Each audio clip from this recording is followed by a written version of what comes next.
Hello guys, শীতের মধ্যে এরকম বিয়ে শাদী করবেন, তাহলে শ্বশুরবাড়ি থেকে বড় বড় ল্যাপ পাবেন। দেখেন আমি ল্যাপের মধ্যে ঢুকে রেখে ল্যাপটা কভার লাগাতেছি। আপনারা শীতের মধ্যে বিয়ে করবেন, তাহলে শ্বশুরবাড়ি থেকে এত বড় বড় ল্যাপ দিবি যে ল্যাপের মধ্যে স্যান্ডে ল্যাপের কভার লাগাতে হয়। এই আপনারা থেকে আছেন, তাকে থাকেন, খুঁজে পাবেন না। কুটি আমি ল্যাপের মধ্যে ঢুকছি, দেখে পাবেন না আপনারা।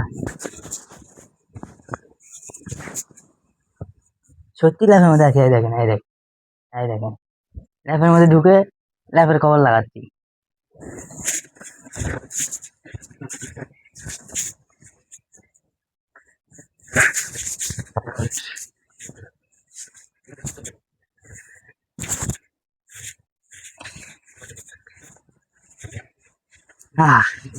কভার লাগানো হয়ে গেছে, অনেক বড় ল্যাপ।